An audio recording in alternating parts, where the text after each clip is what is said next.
as you get older, Yep. you have to look at things in a different way. I'm keeping my fucking hands up. I'm not reaching for no gun, bro. Step out. Can I move my phone? Step out. Might unlock all kind of strip clubs in Omaha. We don't know. This is musty. This is disgusting at the highest level. Floyd Mayweather didn't hold back when asked about Terence Crawford's recent traffic stop controversy and victory celebration, taking another harsh jab at the undefeated champion. Reflecting on Crawford's triumph over Canelo Alvarez, Mayweather mocked the Omaha native's reaction, suggesting he let the win inflate his ego. If a win over Canelo makes Crawford act like he rules boxing, what then would happen if he was the one who beat better fighters like Manny? Floyd remarked. He stressed that true greats understand their limits. And while Crawford may be basking in the glory, Mayweather pointed out that he himself handled Canelo years ago without issue, implying that Crawford is celebrating a win that doesn't put him anywhere near his level. Yourself. Another point. Floyd Mayweather, he don't carry no guns.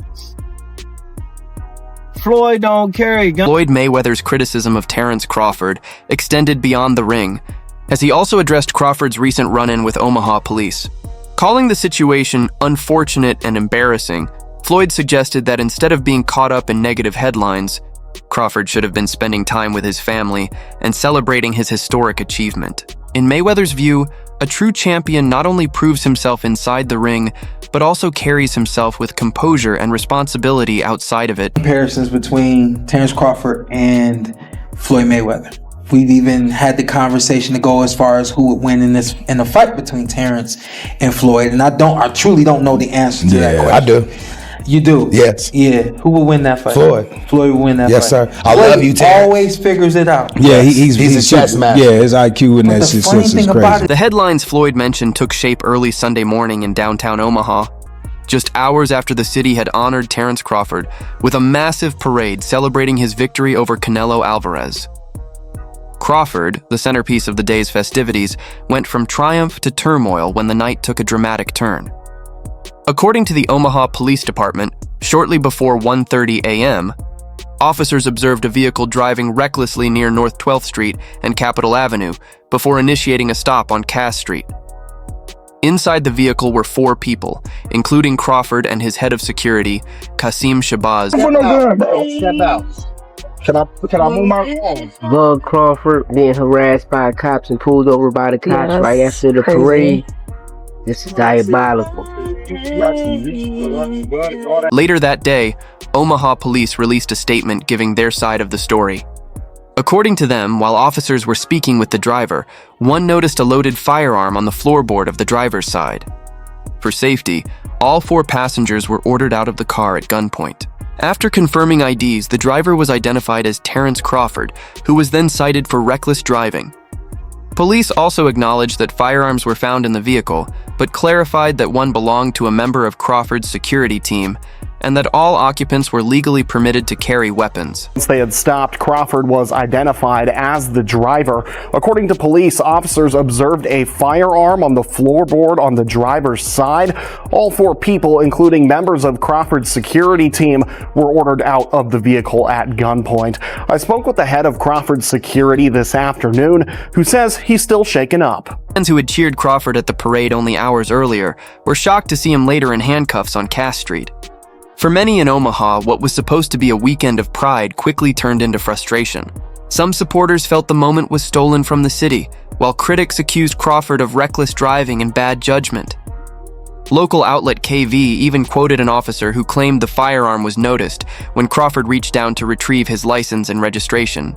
Bro, I got a crazy clip to show you guys right now. But isn't that a policeman holding a gun to the 3-time undisputed world champ Terence Bud Crawford's head? What did he do that was so bad that you had to pull him over? The officer stated that when Crawford leaned forward, a firearm became visible near his feet, which prompted the decision to order everyone out of the car at gunpoint. All 4 occupants were then placed in handcuffs until the situation was under control. During the stop, Crawford repeatedly clarified that he was not reaching for the weapon, raising his hands to show compliance and insisting he was fully cooperating. That was a nightmare. You know, future husband, just had a brand new child and, you know, children and, you know, and stuff like that. And to know that I almost lost my life last night because we had a police officer that don't know how to articulate a traffic stop. Crawford's security chief, Qasim Shabazz, later disputed the officer's account, insisting that Crawford never reached for any documents because he didn't have them with him. Shabazz explained that Crawford had already told the officer his license and registration were left at home, so there was no reason for him to reach down. He added that both he and Crawford were upfront from the beginning, disclosing that they were carrying firearms in full compliance with Nebraska law. Despite this transparency, the situation escalated quickly. According to Shabazz, when Crawford acknowledged having a firearm, the officer on his side panicked, shouting commands like, "Get your hands up! Get out of the car! Don't reach!" Even though no weapon was ever drawn or visible. Shabazz recalled, "Everyone thought we were going to die. Man, I'm not reaching for no gun, bro. Step out. Can I move my... You telling me the police at Omaha don't know who Terence Crawford is? Putting a gun in his face? Ridiculous. Daunt Shabazz also pushed back against the reckless driving charge, saying Crawford immediately questioned how the officer could know he was speeding without radar. According to Shabazz, the officer openly admitted he had no radar reading, a moment Crawford challenged on the spot. "Well, how do you know I was speeding if you don't have radar?"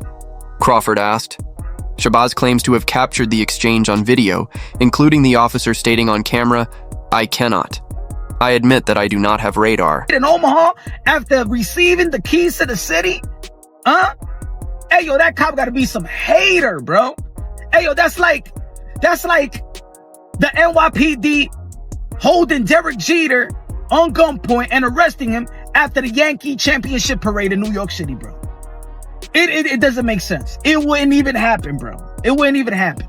So this cop gotta be some hater, bro. The conflicting accounts between police and Shabazz have only intensified debate, with Crawford's camp pointing to his version as proof the stop was mishandled, while others argue reckless driving can still be judged without radar. Shabazz said the situation inside the car was tense and frightening, with all 4 passengers handcuffed despite disclosing their firearms and cooperating.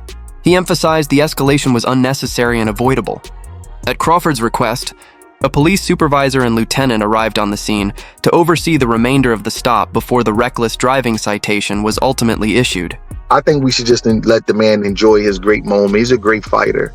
And I see a lot of immature stuff, and I don't like the way things is going with. By the time the video had gone viral, the public was already split, some blaming police for overreacting, others saying Crawford put himself in a risky position. What should have been a proud day for Omaha was clouded by controversy, with critics echoing Mayweather's point that a champion of Crawford's status shouldn't be caught in such situations. In response to the uproar, Omaha Police Chief Todd Schmaderer launched an internal affairs investigation into the officer's actions, while Mayor John Ewing publicly backed the move. Both confirmed they had seen the viral footage, and the review will now determine whether proper procedures were followed when the firearm was noticed and when officers escalated by drawing their guns and ordering everyone out of the vehicle. But they come up with guns drawn. Wow, he had his gun drawn. Here's what TMZ wrote. Terence Crawford ordered out of the car by a cop holding a gun on a video. It says Terence Crawford was forced out of a car at gunpoint by police officers with tense exchange caught on video, and it's leading to an internal investigation. For now, the only official charge Crawford faces is reckless driving, with police confirming that all firearms in the vehicle were legally owned and no further charges would be filed. Still, the stark contrast between Omaha's daytime parade honoring their champion and the late-night incident quickly became the weekend's defining story. Residents who had cheered Crawford hours earlier now woke up to headlines of him being pulled from his car at gunpoint. Social media captured the mood. Some fans called it the wildest 24 hours for a hometown hero, while others accused police of unfairly targeting Crawford. Critics, however, argued that he should have made safer choices, avoiding driving late at night after such a major celebration. Be an investigation, but the damage is already done, my guy. The damage is already done. I'll be surprised if Terence Bud Crawford comes back to the city just disrespectful to the face of boxing. Not saying that the man's above the law, but Lord child, what was y'all doing? Gunpoint? Mayweather has fueled even more controversy by using the incident to draw a line between his career and Crawford's. For Floyd, legacy isn't just about victories in the ring, but also about the choices a fighter makes when the world is watching. In his eyes, Crawford tarnished what should have been a flawless celebration by ending up in handcuffs on the very night Omaha honored him as their champion.